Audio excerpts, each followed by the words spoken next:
Bonsoir tout le monde.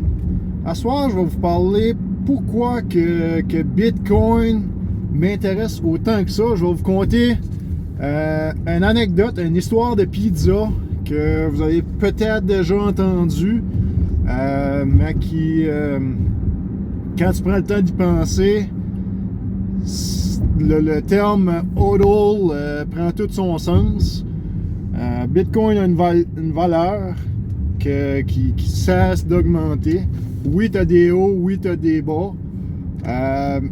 Mais si tu vends tout de suite, tu as des grosses chances de le regretter plus tard. Parce que l'économie, la tokenomics de Bitcoin fait qu'il va devenir de plus en plus rare. Le 21 millions de Bitcoin, il est presque tout miné. À chaque cycle, qui est environ 4 ans, la production de Bitcoin diminue de moitié. Donc, pas la production, mais le reward. Le reward, c'est en gros, c'est la production du Bitcoin. Puis, au jour d'aujourd'hui, il en reste environ 2 millions à miner. Donc, il y en a environ 19 millions en circulation.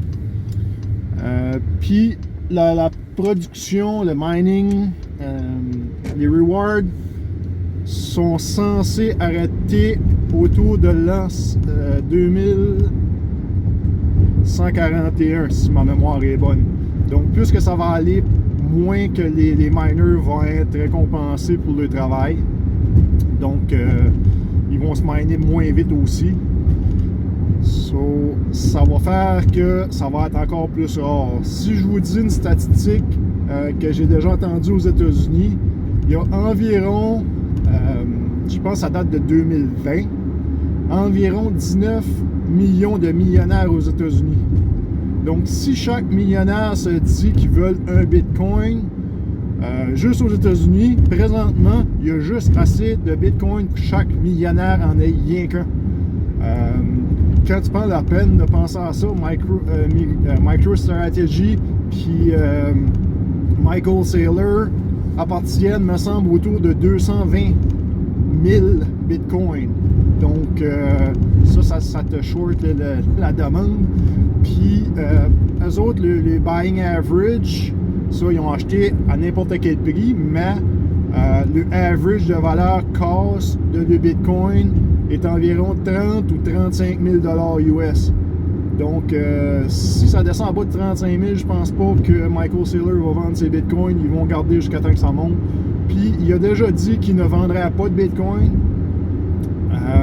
Donc, c'est déjà bullish. Il voulait en racheter plus. Ce qu'il a fait, c'est qu'il a fait un prêt avec une banque américaine qui a accepté ses bitcoins en collatéral. Ce qui veut dire collatéral, c'est en garantie. Il a mis, je me souviens plus du nombre de bitcoins en collatéral, mais il y a eu un prêt de 220 millions pour acheter plus de bitcoin. Donc, ça explique vraiment pourquoi que ça a de la valeur. Tu as aussi Tesla puis Elon Musk qui ont une grosse quantité de bitcoin en réserve. Puis, tu as plein de miners qui appartiennent des centaines de milliers de bitcoins. Donc, toutes ces personnes-là croient dans la cryptocurrency et ne sont pas prêts à vendre du jour au lendemain. Bon, si je vous dis qu'en 2010, Bitcoin valait 9 sous, si vous auriez acheté 100 $ de Bitcoin en 2010, vous en auriez eu 1111.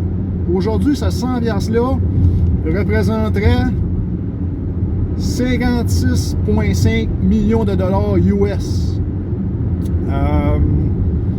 Selon moi, c'est probablement...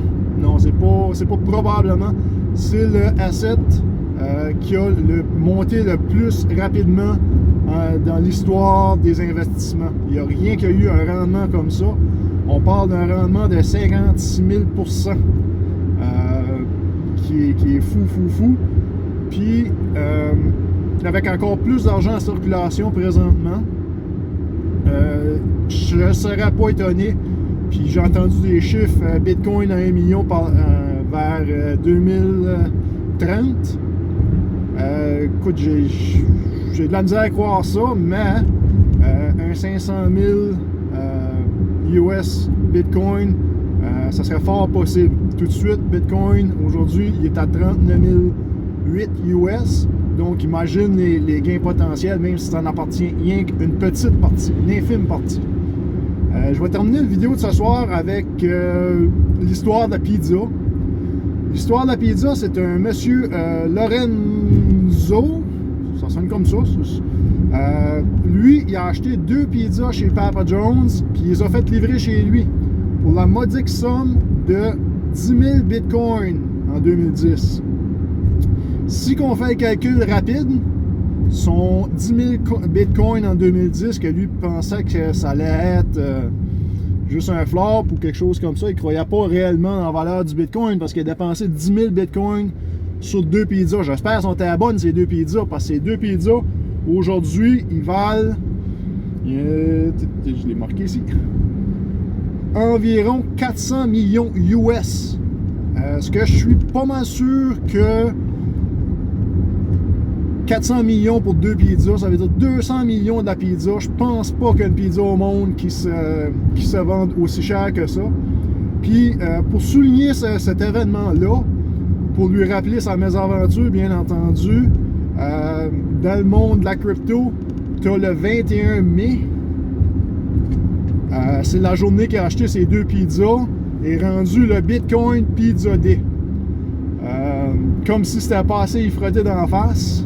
Chaque année, il y a une fête qui s'appelle le Bitcoin Pizza Day. Donc, c'était ça aujourd'hui pour mon vidéo. Je savais pas quoi trop faire. Écoute, c'est le fun le crypto, mais quand ça descend, c'est dur de faire une vidéo entertaining. Mais l'histoire de la pizza, là, ça va vous rappeler qu'il faut